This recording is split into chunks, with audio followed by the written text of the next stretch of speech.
Mga kapatid, babasahin po natin ang paksa po ng ating leksyon. Ang kahalagahan ng panalangin at ang uri ng panalangin sasagutin. Ang panalangin ay paraan ng ating pakikipag-usap sa lumalang sa atin. Ito ay napakahalaga sa buhay ng mga lingkod ng Diyos. Sa pamamagitan po ng ating mga panalangin ay napapupurihan, nasasamba natin ang Diyos, nakahihingi tayo ng kapatawaran sa ating mga pagkakasala at naipararating natin sa Ama ang ating mga kahilingan. Subalit, tatandaan natin na ang panalangin ay hindi lamang tungkol sa paghingi natin ng tulong at pangangailangan, bagaman ang mga lingkod ng Diyos ay pinagkalooban ng pribilehiyo upang gawin ito. Kung walang komunikasyon, ang anumang relasyon ay nasisira. Gayon din naman, ang kaugnayan natin sa Diyos ay nasasakripisyo kung wala tayong pakikipag-usap sa lumalang sa atin. Ano po ang inihingi ng Diyos sa mga nananalangin sa Kanya? Sinong nananalangin ang pakikinggan o tiyak na sasagutin ng Diyos? Ang mga tanong na ito ay sasagutin sa leksyon na ating pag-aaralan, subalit alamin muna natin, dumako tayo sa unang bilang, ano ang kahalagahan ng panalangin ayon sa mga apostol? Ang sagot, basahin natin. Huwag kayong mabalisa tungkol sa anumang bagay. Sa halip, hingin ninyo sa Diyos ang lahat ng inyong kailangan sa pamamagitan ng panalangin may pasasalamat.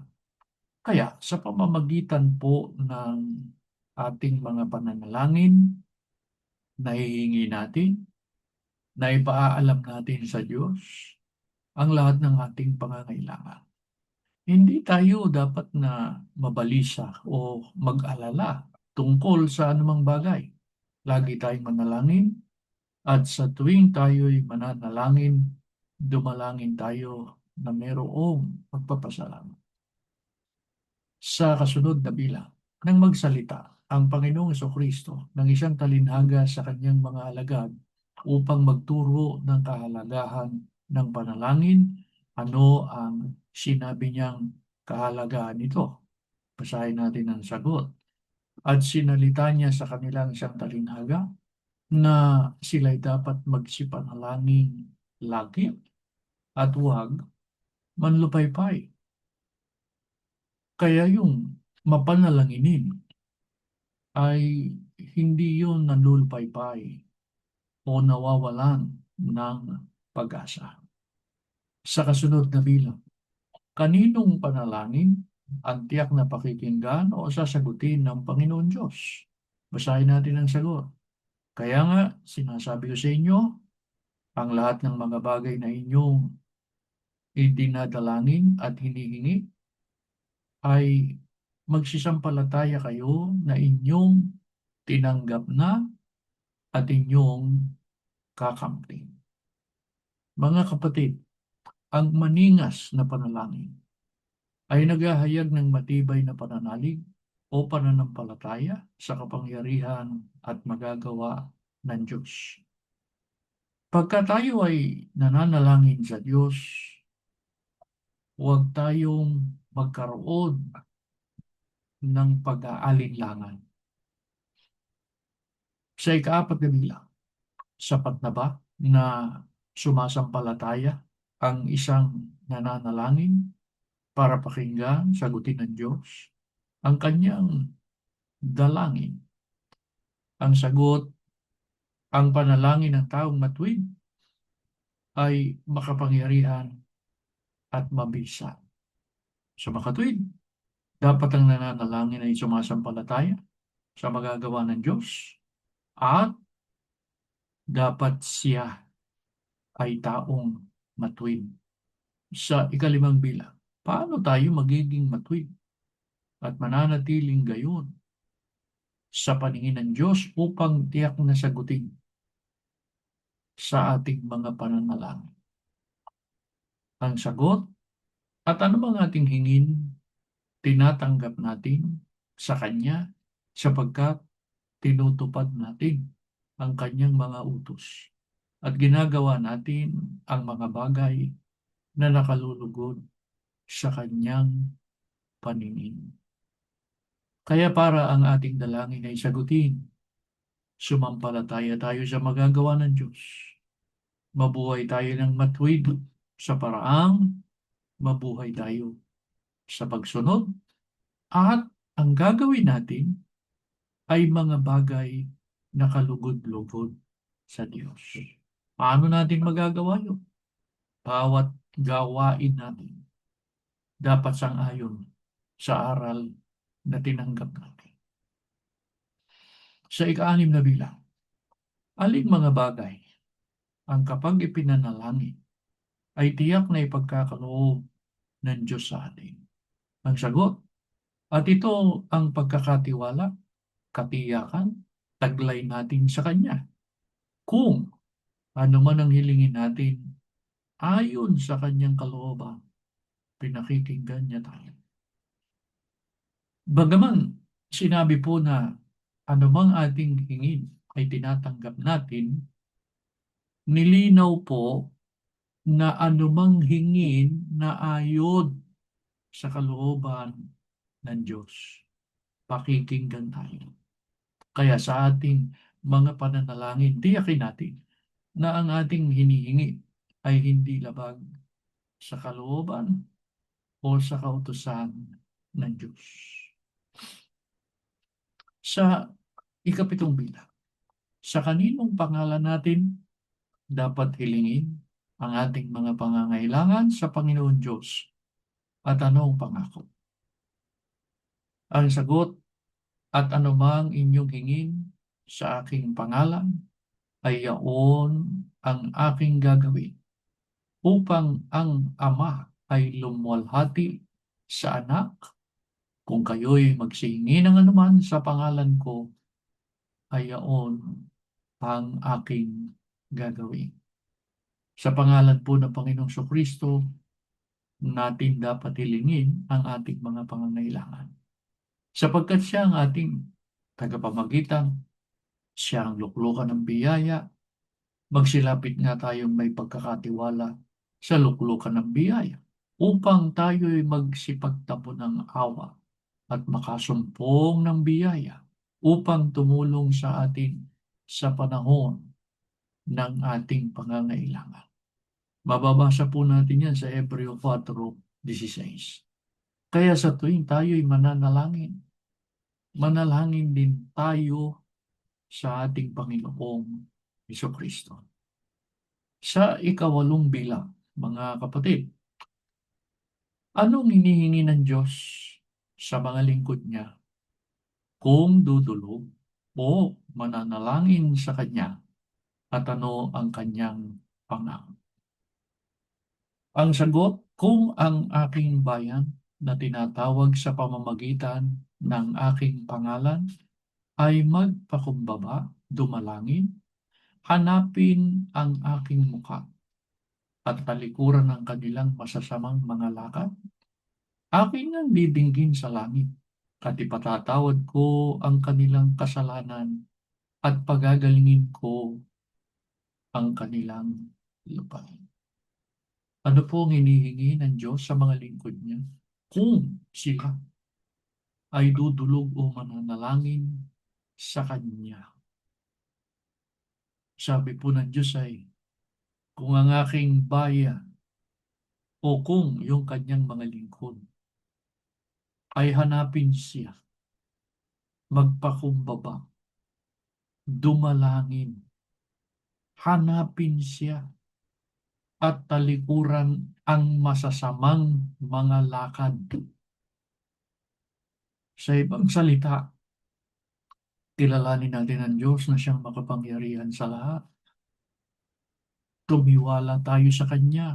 Hanapin siya sapagkat tayo'y nagtitiwala, katumbas ng tayo'y sumasampalataya sa magagawa niya sa atin. Ano pa? Talikuran ang masasama nilang mga lakad. Ang katumbas nun magbagong buhay. Huwag mabuhay sa kasalanan, mabuhay sa pagsunod sa kabanalan. Anong pangako ng Diyos pagka iyan ang nakita niya, nakatangian sa atin? Ang sabi ng Diyos, didinggin ko sila sa langit. Ipatatawad ko ang kanilang mga kasalanan. Pagagalingin ko ang kanilang lupain, katumbas. Babasbasan sila ng Diyos. Mga kapatid, tayo po ay sumasampalataya na tayo ang bayan ng Diyos sa mga huling araw na ito. Ipinagkaloob sa atin ang pribilehiyo na manalangin at pakinggan. Subalit ang pakikinggan ng Diyos ay yung makatutugon sa hinahanap niyang katangian. Sila ang tiyak na pakikinggan, babasbasan, patatawagin sa kanilang mga kasalanan. Mga kapatid, ang ating panalangin sa Diyos ay hindi katulad ng dasal, na ang dasal ay paulit-ulit lang. Walang saysay yun Bakit? Walang tukoy na anong kailangan. At yung bang nagdarasal, nakatugon ba yun sa katangiang hinahanap ng Diyos?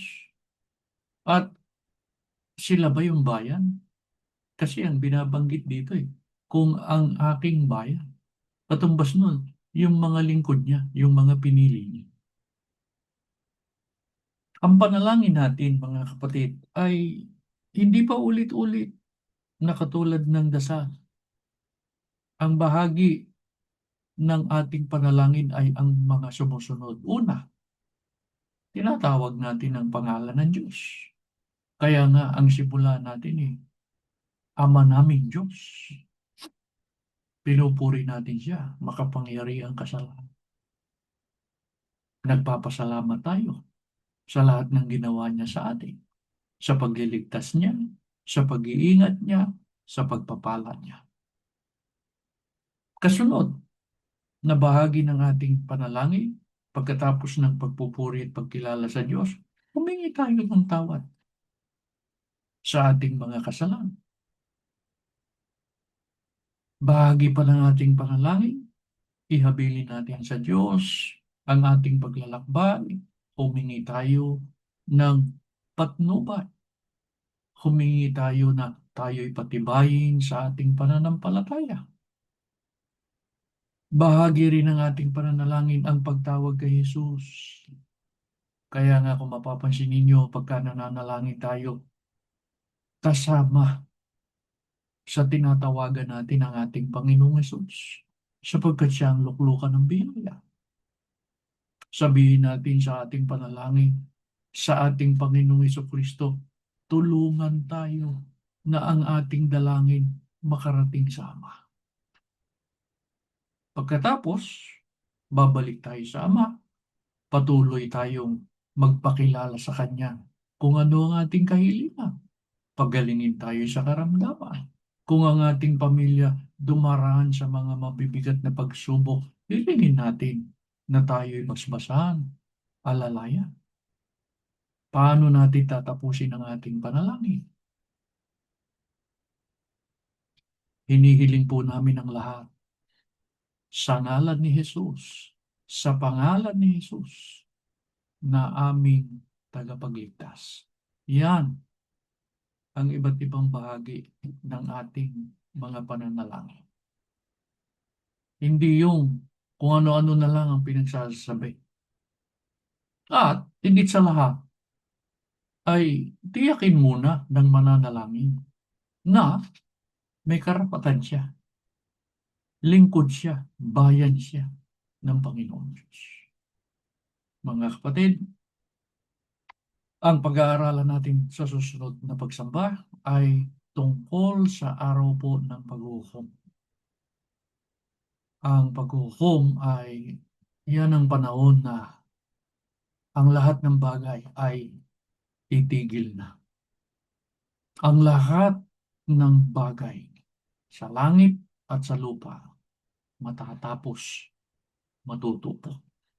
Yan ang ating tatalakayin sa susunod nating mga pagsamba. Bago tayo manalangin muli ay basahin natin ang paksa ng ating tinalakay.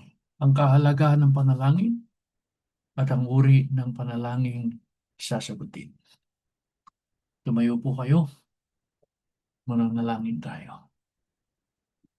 Panginoon po namin Diyos, salamat po ng maraming marami sa iyo.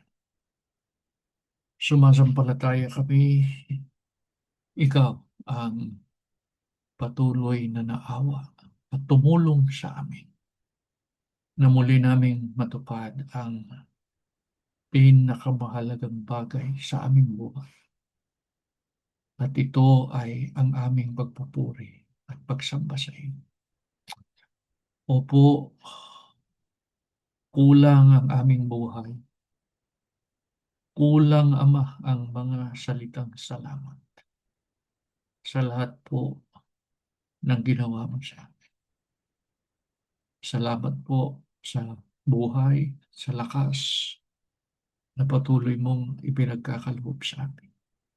Salamat, Ama, sa namamalagi mong kabutihan, pagpapala sa aming buhay. Ama Diyos, tulungan mo po kami na habang ang buhay na ito'y ipinagkakatiwala mo sa amin, magamit namin ito higit sa lahat sa pagbibigay ng kapurihan sa iyo. Sapagkat iyon ang dahilan kung bakit mo kami binuhay, kung bakit mo kami tinawag na kami maging iyong bayan. Panginoong Jesus, salamat po ng marami. Di mo kami pinababayaan. Lagi kang naririyan, nakaalalay sa amin, lalo na pagka nananalangin kami sa Ama. Minsan pa, ipamagitan mo po kami, matanggap namin ang aming mga dalangin. Nawa po, Panginoon Diyos, ang mga kabataan matuto na laging manalangin sa iyo. May pakilala nila ang kanilang pagpupuri at pagtanaw nila ng malaking utang na loob sapagkat ikaw ang gumagawa ng maraming kabutihan sa kanila.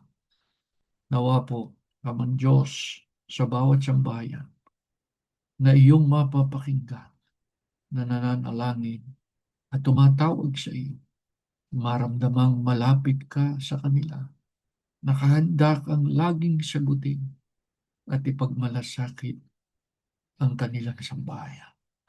Amang Diyos, nananalig kami na ang aming mga pagsamba napakahalaga sa aming buhay upang kami magabayan at kailanman huwag kaming mahiwalay sa iyo. Salamat po, patuloy kaming nagpupuri at sumasamba sa iyo. Hinihiling po namin ang lahat, Ama, alakip ang iyong basbas sa ngalan ni Jesus na aming tagapagligtas. Amen.